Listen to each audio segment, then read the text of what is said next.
¿Qué onda, güey? Let's learn Mexican Spanish today watching one of my favorite series of all times. La Casa de las Flores, the House of Flowers. Venga, vamos. Or should I say, ándale.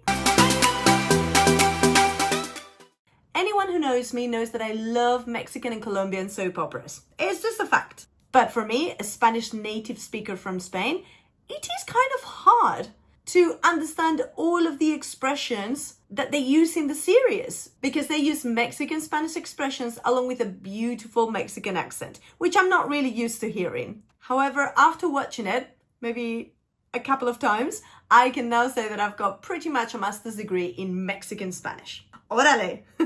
So let me show you a few of the most popular slang expressions, shall we? Venga! Okay, you might be wondering, how are we watching this series? Yes, of course on Netflix, but connected to LingoPie.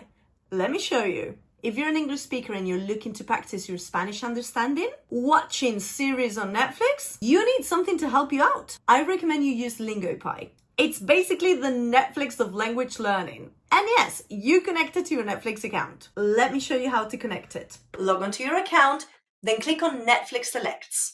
Once you click on there, download the extension. You will see it on the top right.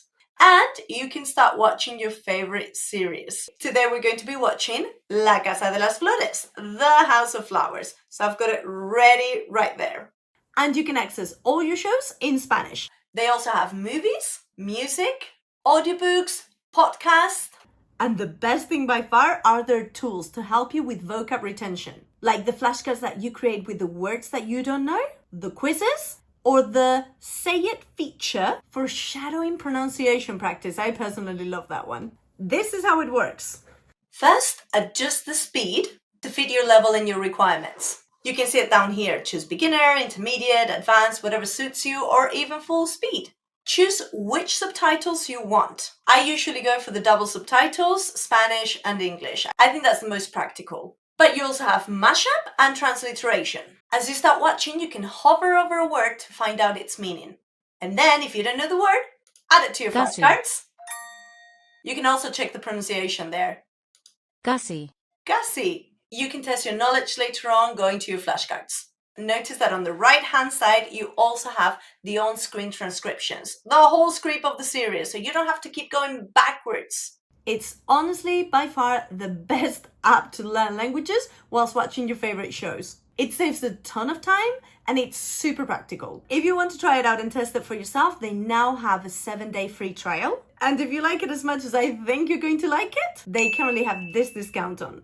I will leave everything for you on the link in the top of the description. Now, let's crack on with those expressions. Venga, vamos! Today we're analyzing expressions from the first chapter. So if you're doing the same as me and you're starting this series, it's only capítulo 1, ¿vale? Nos vamos a la primera expresión que me llamó la atención.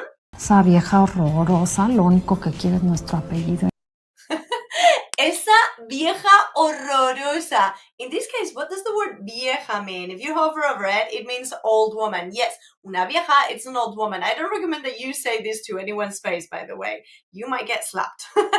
Pero in this case, Mexican people refer to like any woman as a vieja, okay? Like normally an awful woman, okay? It's not a pretty compliment if you call somebody a vieja, esa vieja, okay? So it's just a woman. Maybe not a very nice woman, but not necessarily old. Whereas if we use that in Spain, it would only be applicable to old women. Seguimos con más expresiones. ¡Ay! Mi chiquita, mi amor. Mi chiquita, mi amor. Mi chiquita, mi amor. Do you like my Mexican accent? It's terrible, I know. Lo siento. Mexicanos, mexicanas, perdonadme, por favor. Vale. Mi chiquita, mi amor. Chiquita. Algo que es chiquito, it's small, it's little, isn't it? So, mi chiquita, my little girl, mi chiquita. If it was mi chiquito, my little boy, okay? So, mi chiquita, mi amor, my little girl. If you want, just add it to your flashcards in there. You can do. Tengo algo muy importante que decirles. Julián, ven. No, pero ahorita no. Primero vamos. She says, no. Ahorita no. Ahorita. We wouldn't say that in Spain. Ahorita. We'd say ahora. What does ahorita mean? Little right now. You know when you add that ito ending, just like we've done with chiquito, chiquita, it means that something's little or cute. So ahorita, in this case, means not right now, but she's saying it in kind of a sweet way, okay? Ahorita no, ahorita no. They translated as little right now. It means right now, ahorita, ahorita. However, this is one of those tricky words, okay? Because it doesn't mean right now. If you say ahorita, it can range between right now and next year. Ahorita, sí, ahorita, ahorita. It's one of those words that you really doesn't have a clue what it means. It's like, you know, when in Spain we say el otro día, the other day. For me, the other day can actually be the other day, or it can mean something that happened 3 years ago, the other day. So this is kind of similar. Ahorita is a time frame, but it's a time word, time reference word, but it doesn't necessarily mean right now. ¡Ándale! Ándale, vamos. Ahí tenéis las dos opciones. You've got both options there. Ándale and vamos. Vamos is what we would say in Spain. Vamos, venga, vamos. You've heard me saying that pretty much in every single one of my videos. So, vamos, come on, ándale. What does ándale mean if we hover over it? Come on, same thing. And vamos, let's go. Very Mexican. Ándale, ándale. Órale. ¿Qué dice? Órale. Órale. ¿Qué significa órale? Wow, as you can see on the translation. Wow. In Spain, we would actually just say wow. ¿Quién es Roberta? No vamos a hablar de eso ahorita. No, sí vamos a hablar de No, eso. ¿Quién es Roberta? Güey, hay una... Apúrense. Apúrense. ¿De acuerdo? Apúrense. ¿Qué significa apúrense? Hurry up, hurry up. In Spain, we wouldn't say it. In Spain, we would say, date prisa, date prisa, date prisa, hurry up. In Mexico, apúrense, apúrense. And notice that they're using the usted form, because in Mexico, you don't refer to people, even though you're very informal, even if you're very close to those people, you would not refer to them in an informal way of vosotros. You would use ustedes instead. And that's what they're doing. That's why they're saying apúrense instead of apuraos. In Spain, again, we wouldn't use either. We would just go for date prisa or daos prisa. ¿Quién es Roberta? Güey, hay una muerte en la florería de... Way. If there's a Mexican word we all know, I think that's way, right? Way. Way means dude. Way, like man, woman, dude, okay? Way.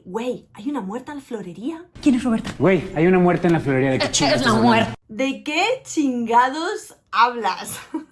I love this one. Chingados, I think, is one of those wildcard words that it can be used in many different contexts, and it can change slightly, but it's normally a kind of swear word, okay? A cheeky word. In this case, it means, if we hover over it, what the fuck? So, ¿de qué chingados hablas? What the fuck are you talking about? Okay? ¿De qué chingados hablas? What the hell?